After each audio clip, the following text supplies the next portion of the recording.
तो आज हम लोग पढ़ेंगे दो चर वाले रैखिक समीकरण। दो चर वाले रैखिक समीकरण, इसको आप पहले क्या करते हैं,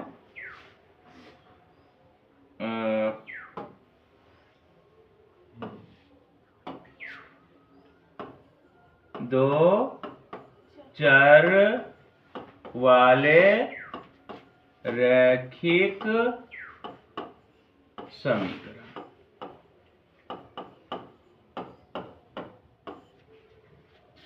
दो चर वाले रैखिक समीकरण आज हम लोग पढ़ने वाले हैं, दो चर वाले रैखिक समीकरण।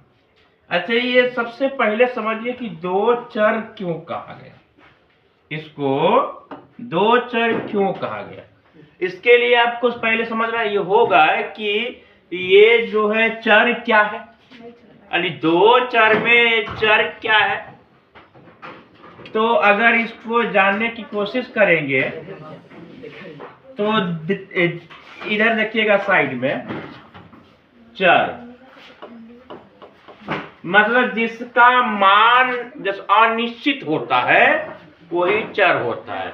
एग्जाम्पल के तौर पे समझिए एक्स वाई यानी Z A B C dot, कोई भी सिंबल हो, कोई भी संकेत हो, वो चर होगा। अब कैसे, तो यानी चर का डिफिनेशन अगर देखा जाए तो ये होता है कि जिसका मान अनिश्चित हो। अगर आपसे कहा यानी जाए कि एक्स पैकेट बिस्किट ले आओ, तो कितना बिस्किट लाओगे, या कहो कि मम्मी हमको जैसे वाई रुपया दो, तो कितना रुपया वो देगी, एक चमाटा दे देगी। ये बोलेगी कि यानी कि क्या क्या जैसे बोलती है, मतलब इसका मतलब क्या हुआ, इसका मान कोई फिक्स नहीं है, तो इसलिए इसको कहेंगे जैसे चर। लेकिन अचर किसको कहेंगे, जिसका मान जैसे निश्चित होता है, फिक्स होता है,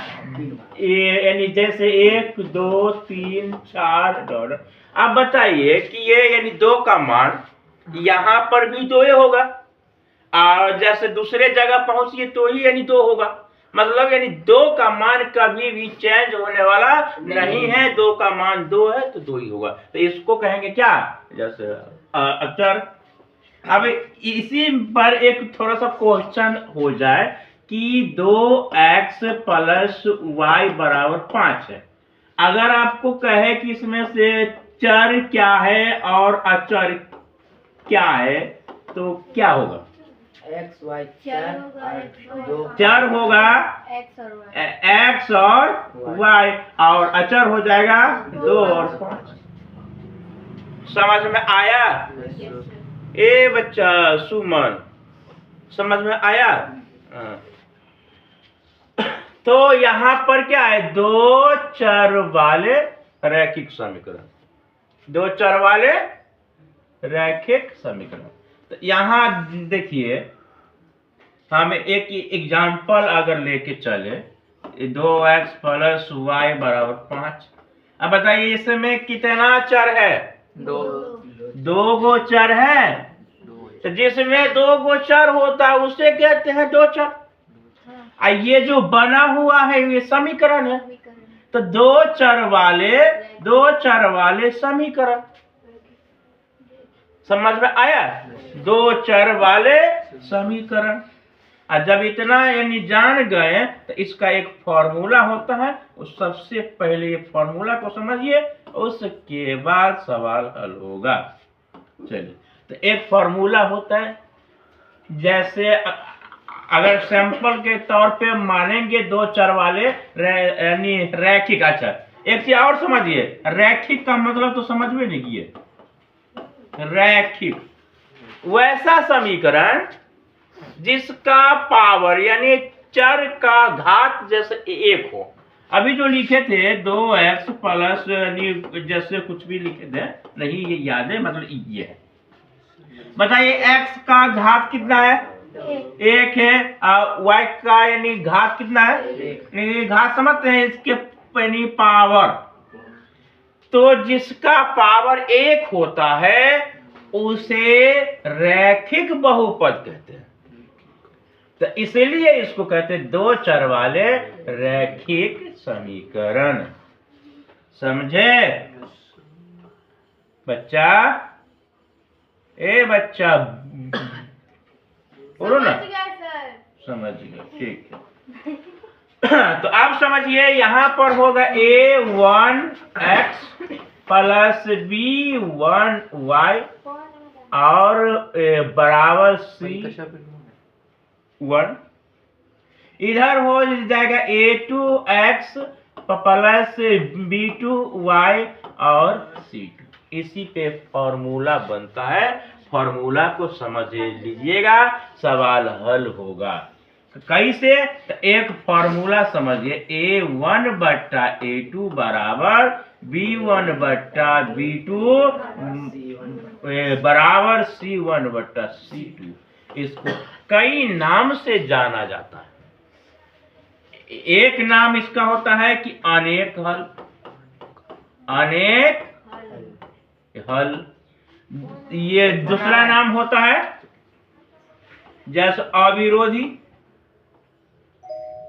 जैसे अविरोधी नहीं होता बच्चा। अच्छा ये देख लेते हैं। जैसे संगत होता है, असंगत नहीं होगा। संगत हो गया।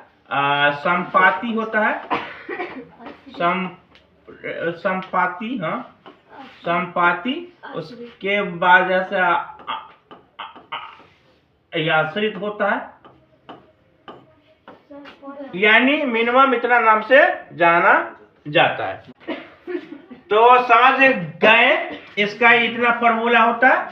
दूसरा फॉर्मूला देखिए, जैसे a1 बट्टे a2 ये बराबर b1 बट्टे b2 not equal to c1 बट्टे c2।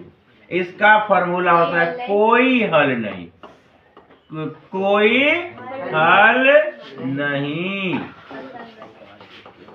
जैसे इसका और नाम होता है असंगत। जैसे असंगत, ये समांतर, ये यानी समांतर होता है। उसके बाद और आपको बोले तो विरोधी, जैसे विरोधी होता है, विरोधी। इतने नामों से इसको जाना जाता है। ये तीसरा फॉर्मूला है, जैसे a1 बट्टे a2 not equal to b1 बट्टे b2। इसका क्या क्या नाम है? तो इसका केवल एक हल, केवल यस केवल एक हल, या इसी को कहते हैं प्रतिच्छेदी, प्रतिच्छेद भी कहते हैं। इसी को संगत कहते हैं, संगत। इसी के नाम है अविरोधी, अविरोधी। सर संगत है, ऊपर भी है। ये दोनों संगत है, ये दोनों संगत है। तो इतने नामों से इसको यानी जाना ही जाता है। अब इसी पे आधारित क्वेश्चन आता है। जैसे मान लीजिए एक क्वेश्चन है कि 2x प्लस 3y बराबर 5 और 3x प्लस 2y बराबर 5 पूछेगा कि जैसा हल ज्ञात कीजिए कि कौन सा हल है। अब कौन सा हल है? तो इसके लिए ये है समीकरण 1, ये है समीकरण 2। समीकरण 1 में जो है a1 होता है, जैसे a1 b1 c1। इधर होगा a2 b2 c2। अब बताइए a1 क्या है? ये 2 है, फिर यानी b1 3 है, c1 5 है। इधर देखिए जैसे 3 है, ये यहाँ कितना है 2 है, इधर 5 है। अब इसको यानी फॉर्मूला पे लेके आवेंगे तो 2/3, 3/2 और 5/5। एक चीज आप ध्यान से देखिए, यहाँ 2/3 है, यहाँ 3/2 है। इसका मतलब कि ये दोनों बराबर नहीं है। और यदि इधरे हमारा यानी बराबर नहीं हुआ तो आगे जाने की जरूरत नहीं है। तो ये किस तरह का फॉर्मूला पे सूट करता है, A1/A2 not equal to B1/B2। अब देखिए इसमें जैसे इस तरह का है ना, तो इसमें है केवल एक हल, तो लिख सकते हैं केवल एक हल। तो इस तरह से आप क्वेश्चन को हल कर सकते हैं।